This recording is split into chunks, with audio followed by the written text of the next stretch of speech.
तो आज की क्लास में हम बात करेंगे आपके साथ कैलकुलेशन, टैक्स कैलकुलेशन, जिसको हम लोग टैक्स फंक्शन भी कहते हैं।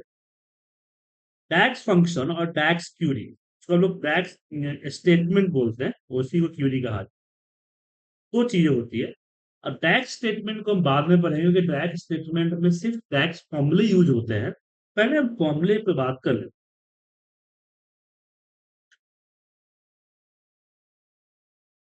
सबसे पहले बात करते हैं कि हमें कैलकुलेशन की जरूरत क्यों पड़ती है।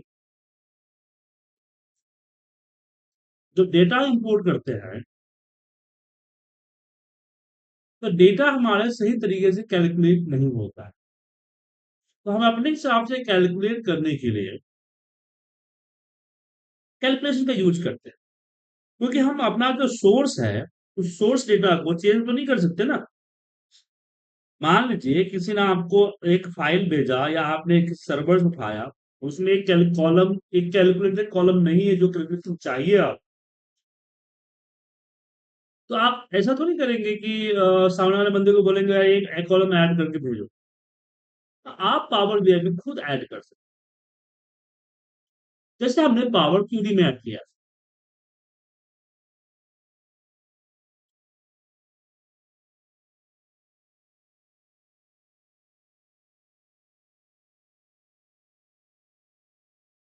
बेसिकली कैलकुलेशन तीन तरह के होते हैं। एक मेजर कैलकुलेशन, जो कि यहाँ डैशबोर्ड में यूज की जाती है। दूसरा कॉलम कैलकुलेशन, जो डेटा के अंदर कैलकुलेट किया जाता है। तीसरा टेबल कैलकुलेशन। तो कौन सा कैलकुलेशन करना है, कैसे डिसाइड हो, वो डिसाइड होगा आपकी रिक्वायरमेंट्स। और जैसे हम आपको एक एक एग्जांपल तीनों का देते हैं। जैसे ये आपकी क्वांटिटी है, राइट। तो हमने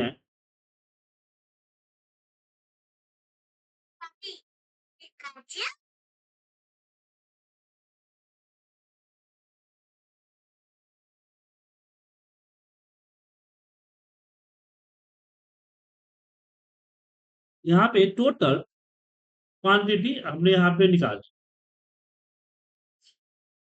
अब मेरी नीड है यहाँ पे कि मुझे यहाँ पे अपना डिलीवरी कॉस्ट निकालना है। क्या निकालना है? Delivery cost. तो डिलीवरी कॉस्ट तो हमारे इस डेटा में है ही नहीं। तो बॉस ने बोला, या फिर जो भी हमारा डिलीवरी कॉस्ट है वो सिंपल, हम 5 रुपीज पर क्वांटिटी डिलीवरी में एक्सपेंस करते हैं।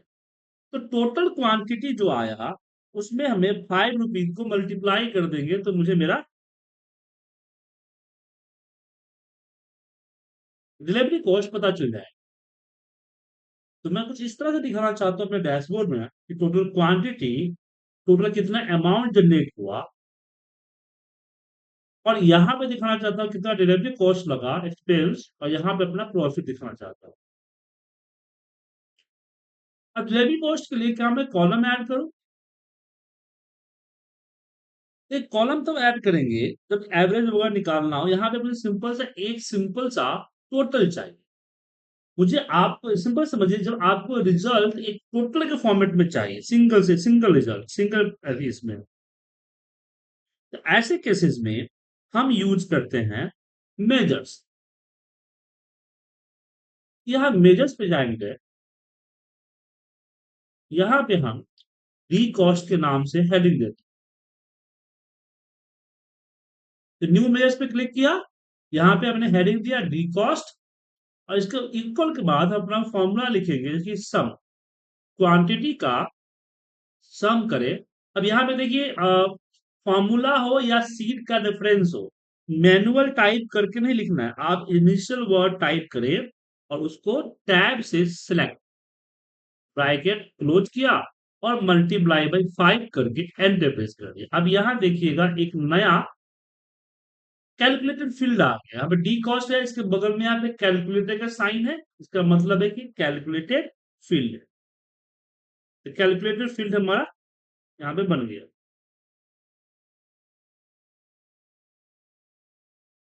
अब इसको मुझे शो करना है। तो हम कार्ड लेते हैं, यहाँ पे रखते हैं, यहाँ पे डी कॉस्ट रखते हैं, ठीक है।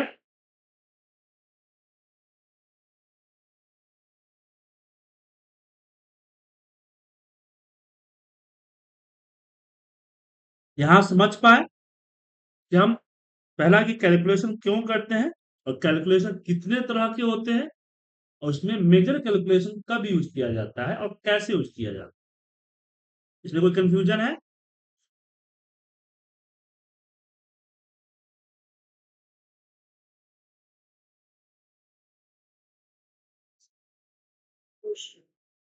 आपको रेड्डी जी, आचार्य जी आपको?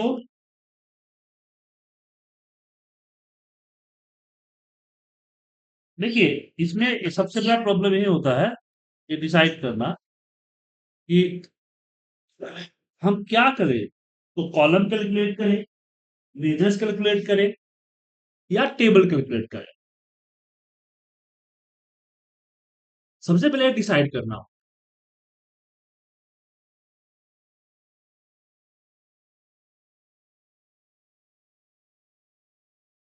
अब यहाँ पे आपके सामने देखिए हमने मेजर्स कैलकुलेट किया, लेकिन मुझे यहाँ पे टोटल नहीं देखना था, हमें प्रोडक्ट के हिसाब से टोटल देखना था। तो मैंने एक टेबल ऐड किया, यहाँ पे टेबल में लिस्ट ऑफ प्रोडक्ट रख दी। अब इसमें मैंने अपनी क्वांटिटी रख दी, इसमें मैंने अपना अमाउंट रख दिया। अब मुझे इसके बगल में डिलीवरी कॉस्ट शो करना है। तो जब आपने मेजर्स कैलकुलेट किया उसको उठा के टेबल में रख सकते हैं। अब आप बोलेंगे कि सर यहाँ मेजर्स कैलकुलेशन में हमने कोई कंडीशन तो नहीं दिया है कि भाई यहाँ एक्सेल का करो या पावर बीआई का करो या एसक्यूएल का करो। ऐसा कुछ देने की जरूरत भी नहीं है, क्योंकि जैसे उठा के रखेंगे तो इसके जो रो है उस रो के हिसाब से ये ऑटोमेटिकली इसमें फिल्टर लग जाएगा। अगर आप देखना चाहते हैं जैसे यहाँ पे डिलीवरी कॉस्ट ये रहा हमारा, ये डिलीवरी कॉस्ट है हमारा। अगर इसके ऊपर अगर हम फिल्टर रख देते हैं प्रोडक्ट का, प्रोडक्ट का दिया और यहाँ पे रख दिया, और इसमें मान लीजिए हम एक्सेस को सिलेक्ट करते हैं, तो देखिए 363 के आया, राउंड फिगर होके।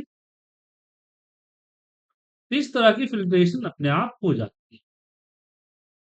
तो इस तरह के टेबल्स में या चार्ट्स में मुझे मान लीजिए प्रोडक्ट वाइज मुझे डिलीवरी कॉस्ट का विजुलाइजेशन देखना है, तो हमने चार्ट लिया और इस चार्ट्स के अंदर हमने यहाँ पे प्रोडक्ट को रखा और यहाँ पे अपनी डिलीवरी कॉस्ट को रखा, ठीक है। यहां से इस तरह से कर सकते हैं।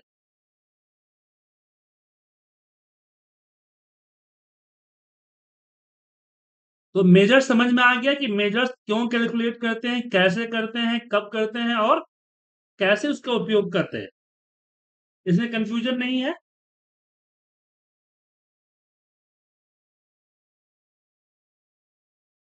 अब मान लीजिए कि मैं एक काम और करना चाहता हूं। मैं यहाँ पे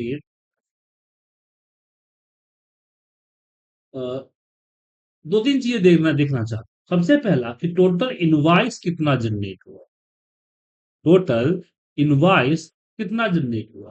तो आईडी नंबर को लिया मैंने यहाँ पे डाला, अब आईडी का सम काउंट ऑफ आईडी आ गया, मतलब कि 9650 का इनवाइस रेज हुआ, जिसमें टोटल क्वांटिटी जो बिका यहाँ पे, टोटल क्वांटिटी तो नहीं चाहिए मुझे, यहां चाहिए कि एक बिल पे एवरेज कितनी क्वांटिटी सेल हुई।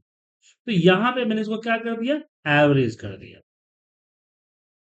ये बता दिया कि भाई इसमें जो है एक बिल पे 50 के आसपास क्वांटिटी बिका है। फिर मैंने यहाँ पे क्या किया, एक और कार्ड लिया और हमने बोला कि एक बिल से एवरेज कितना रेवेन्यू जनरेट हुआ है, तो इसको भी मैंने एवरेज कर दिया। तो यहाँ पे एवरेज रेवेन्यू जनरेट, ठीक है। अब मुझे यहाँ पे एवरेज डिलीवरी कॉस्ट चाहिए, मतलब कि 50 मल्टीप्लाई बाय 250 के आसपास आना चाहिए क्या। तो अगर कार्ड में मैं रखूंगा अपनी डिलीवरी यहाँ पे अपना जो डी कॉस्ट को, तो डी कॉस्ट में यहां देखिए कैलकुलेशन नहीं है, तो मुझे एवरेज निकालना है। अब एवरेज मुझे निकालना है, लेकिन कोई कॉलम ऐड पहले से होगा तब एवरेज निकालेंगे ना। तो पहले मुझे एवरेज निकालने के लिए यहां पे डिलीवरी कॉस्ट निकालनी पड़ेगी हर एक इनवॉइस की। क्या? तो यहां पे हम कॉलम इस्तेमाल करें, तो न्यू कॉलम, जहां पे आपको हर एक इंडिविजुअल एंट्री की कैलकुलेशन करनी हो, वहां पे हम कॉलम का इस्तेमाल करें। किसका इस्तेमाल करते हैं? कॉलम। तो यहां पे मैं दे देता हूं डी कॉस्ट, स्पेलिंग को चेंज करता हूं, हाँ। यहां पे सिंपल क्वांटिटी मल्टीप्लाई बाय 5। अब यहां पे हमने एंटर पेस्ट कर दिया, एंड नाउ हम यहां पे आते हैं, काट लेते हैं। अब यहां पे अपना डी कॉस्ट को रखते हैं यहां। अब इसकी मैं आराम से एवरेज कैलकुलेशन, जो भी कैलकुलेशन नॉर्मल फिल का करते हैं वो कर सकते हैं। तो यहां पे मैं समझाने की कोशिश कर रहा हूं कि डेटा के अंदर नए कॉलम क्या ऐड करेंगे जब आपकी कैलकुलेशन इंडिविजुअल लेवल पे हो। जैसे मान लीजिए अमाउंट आपके पास नहीं है, तो क्वांटिटी और एमआरपी को मल्टीप्लाई करके अमाउंट निकालना है। तो सम ऑफ द क्वांटिटी तो चलेगा, बट एमआरपी का सम तो नहीं कर पाएंगे, क्योंकि ये जो 263 है, ये आपका क्या है? एक क्वांटिटी का है और हर किसी का अलग अलग है, तो इसकी मेजर कैलकुलेशन नहीं हो सकती है। जब भी होगी तो कॉलम कैलकुलेशन ही होगी।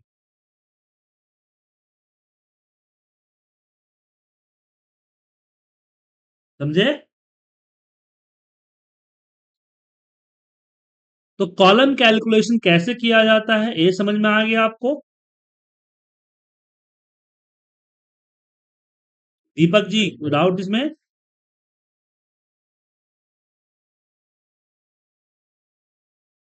सुरेंद्र जी को तो कोई डाउट नहीं है? नहीं।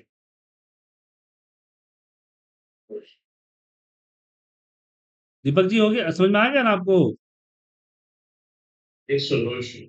दो कैलकुलेट समझ लिया हमने। हमने समझा कि मेजर्स कब कैलकुलेट करेंगे, किस सिचुएशन में और कैसे कैलकुलेट करेंगे। दूसरा हमने बात की कि कॉलम किस सिचुएशन में कैलकुलेट करेंगे और कैसे करेंगे। तीसरा आता है टेबल कैलकुलेशन। टेबल कैलकुलेशन का यूज हम दो चीजों के लिए करते हैं। हालांकि दूसरे चीजों के यूज हम रियर केस में, मतलब कि कभी कभी करते हैं, उसका अल्टरनेटिव भी है। देखिए बताता हूं। जैसे मान लीजिए कि फिलहाल यहाँ पे मैंने जो रिपोर्ट बनाया है, ये हमारे टोटल्स है ना। अब मैं चाहता हूं यहाँ पे इंडिविजुअल लेवल पे, ये जो इंडिविजुअल लेवल पे चार्ट बना, जैसे मैंने यहाँ पे चार्ट बनाना चाहता हूं, एक चार्ट मैं यहाँ पे बनाना चाहता हूँ। एक सेकंड दीजिएगा।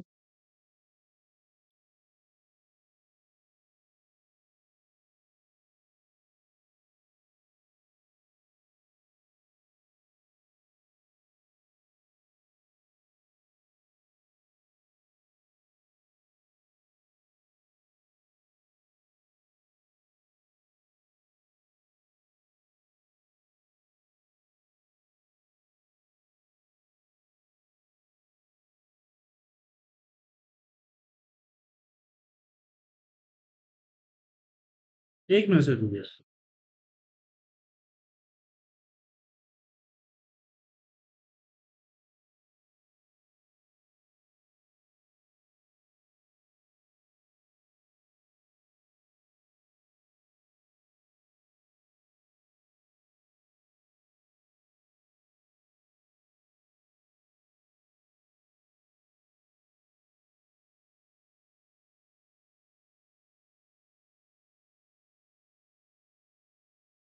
चलिए सॉरी।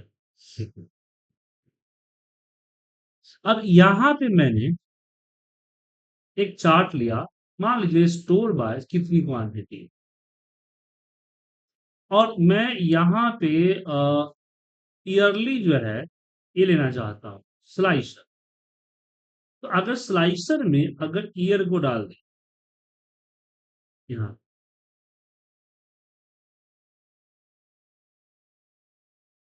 तो उसमें प्रॉब्लम क्या हो, साइंस की तरफ। अब इसको मैं चाहता हूं कि इसके ऊपर रखना ऐसे। तो जब मैं 2020 पे क्लिक कर रहा हूं तो 2020 में मेरा ऊपर के हेडिंग भी क्लिक हो रहा है। लेकिन मैं चाहता हूं नहीं नहीं, ये जो स्लाइसर बने वो सिर्फ पर्टिकुलर ये जो दिख रहा है चार्ट इसके ऊपर इंप्लीमेंट हो, बाकियों के ऊपर इंप्लीमेंट ना हो। ऐसे केस में कैसे करें? एक सेकंड धीरे से, एक कॉल है, माफी चाहूंगा।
Sorry sir.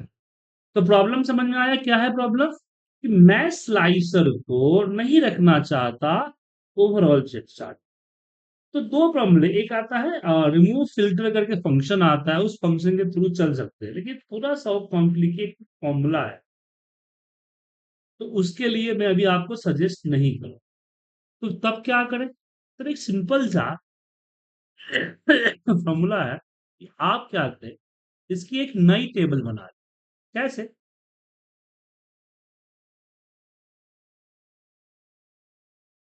इसकी नई टेबल बनाएंगे, इसके लिए हम यहाँ टेबल टूल्स में आएंगे, न्यू टेबल। न्यू टेबल में मैं यहाँ पे मान लीजिए कि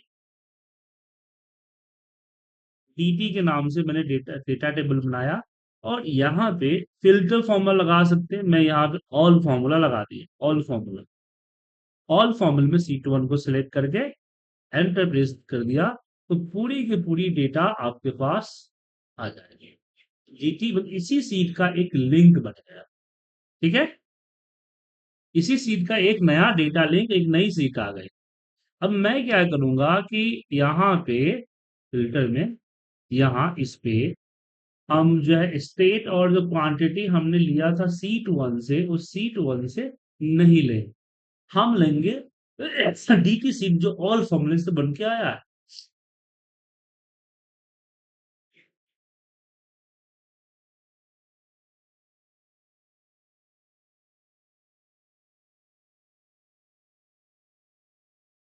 और फिर वापस हम स्लाइसर में जाएंगे, और स्लाइसर में ईयर भी डीटी सीट से देंगे। स्लाइसर सेटिंग में आते हैं और इसको हम टाइप कर देते हैं।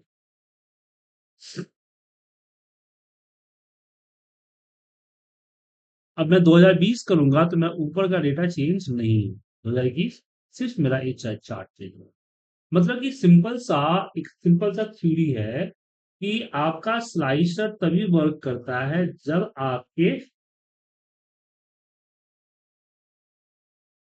सेम डेटा पे लगा हुआ विजुलाइजेशन हो। अगर आपकी डेटा चेंज हुआ तो मुश्किल हो जाए।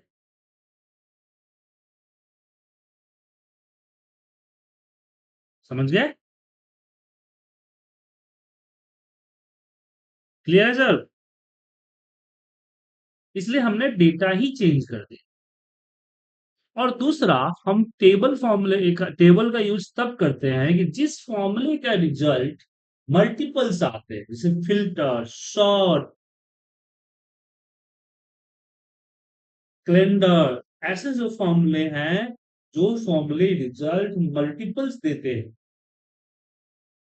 मल्टीपल वैल्यू या टेबल फॉर्मेट में देते हैं, उसके लिए हम टेबल फॉर्मूला का इस्तेमाल। क्लियर है? टेबल क्यों लगाते हैं, समझ में आ गया? हालांकि टेबल का एक यूज बताया एक स्लाइसर वाला, लेकिन इसको दूसरे तरीके से किया जा सकता है, हम आगे बताएंगे आपको क्रॉस फिल्टर की मदद से। लेकिन हम इसको ऑल फॉर्मूले से भी लगाया करते हैं। ऑल फॉर्मूला क्या करता है, जो सीट सिलेक्ट करते हैं उस सीट का डेटा दे देता है, यूनिक डेटा दे देता है। अब इसके अंदर आईडी है, आईडी रिपीटेड नहीं है, इसलिए हमने इसको ऑल लगा लिया, पूरा का पूरा डेटा दे दे। डुप्लीकेट अगर डेटा हो तो उसमें आप ऑल मत लगाइए, क्योंकि अगर आप डुप्लीकेट में लगाते हैं ऑल, तो आपका ऑल फॉर्मूला सिर्फ यूनिक रिजल्ट देता है। जैसे कि एक मिनट, कॉलम मिल गया, नए टेबल पे गए, अब मान लीजिए यहाँ पे पी आर का हेडिंग दिया, पी आर का हेडिंग दिया, और यहाँ पे लगा दिया ऑल। ऑल के अंदर हमने दे दिया अपना, मान लीजिए, प्रोडक्ट। तो अब डेटा में प्रोडक्ट कितना बार रिपीटेड है, बट यहाँ पे एक प्रोडक्ट सिर्फ एक बार आएगा समरी के रूप। ठीक है? तो हम प्रोडक्ट में एक पर्टिकुलर ऑल फॉर्मूला में एक पर्टिकुलर कॉलम भी दे सकते हैं, एंड ओवरऑल सीट भी दे सकते हैं। तो अब तीनों का मेथड आपको क्लियर हो गया कि हम मेजर्स, कॉलम और टेबल कब लगाते हैं, किस सिचुएशन में, और कैसे लगाते हैं, और तीनों का क्या बेनिफिट्स है। अगर आपको कोई कंफ्यूजन है तो बोलिए, हम उसको निराकरण करेंगे।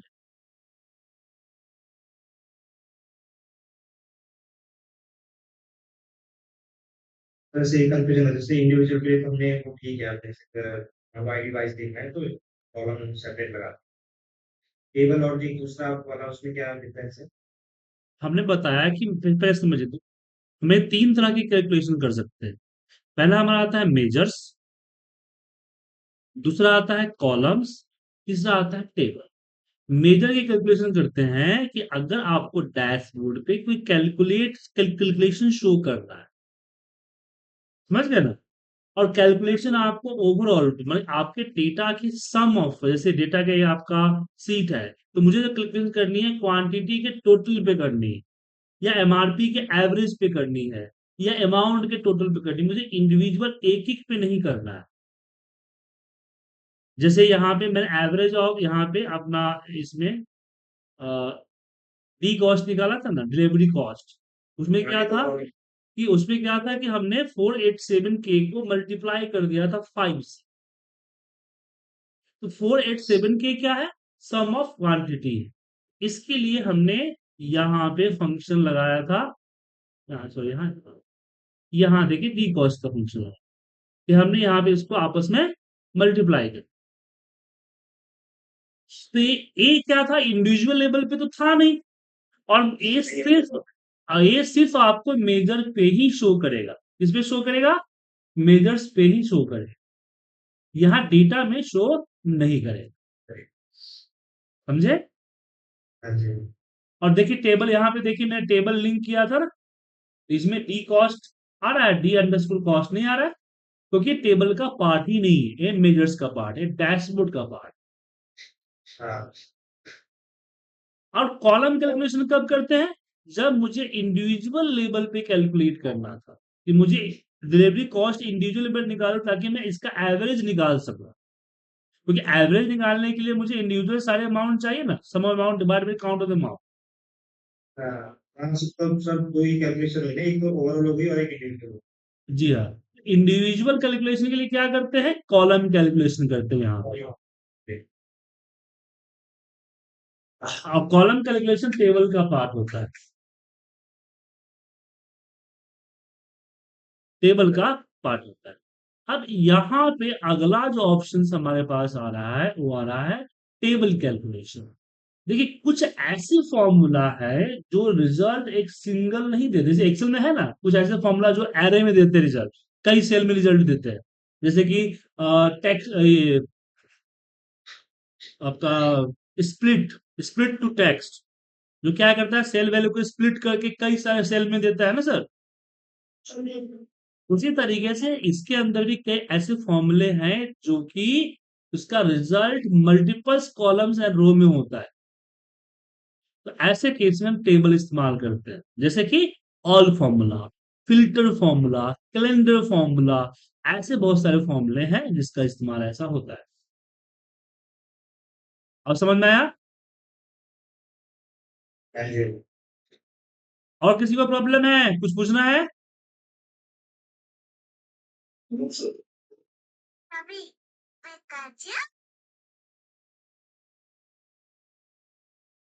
चलिए,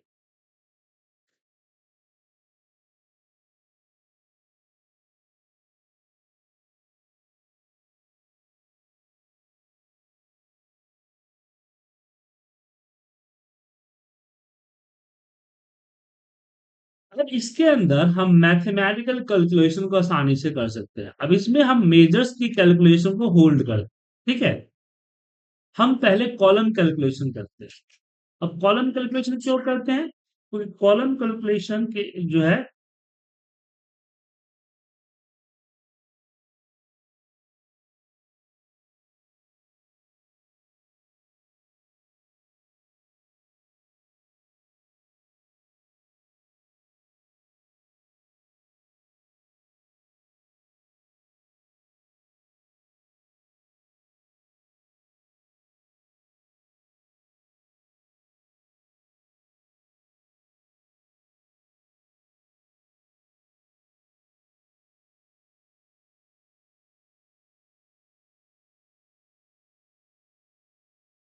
तो जैसे आप मैथमेटिकल कैलकुलेशन की बात कर रहे हैं,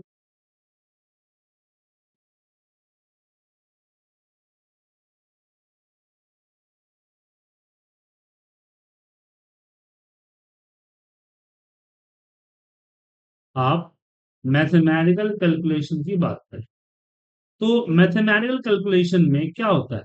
प्लस, माइनस, मल्टीप्लाई, डिवाइड, ये सारा चीज यहाँ पे कर सकते हैं। जैसे हमने यहाँ पे मल्टीप्लाई बाय 5 लिया तो ये आपका 5 आ गया।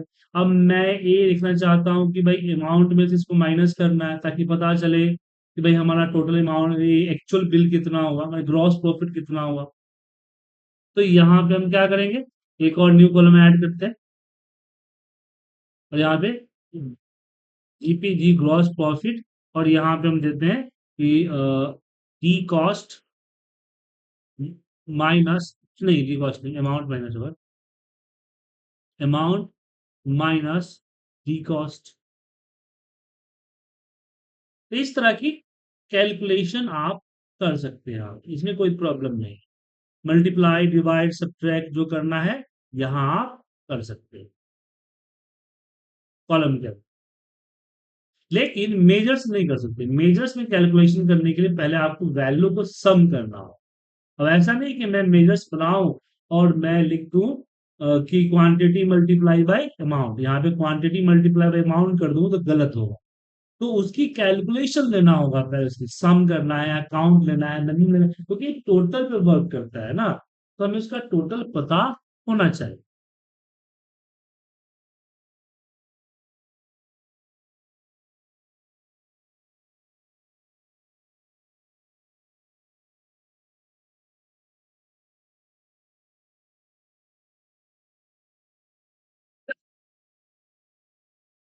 समझ गए?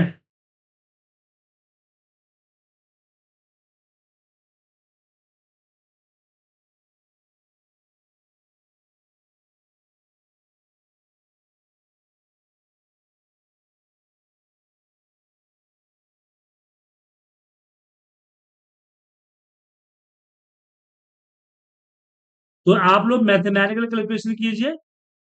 नेक्स्ट क्लास में हम आपको इफ कंडीशंस लगाएंगे, ठीक है।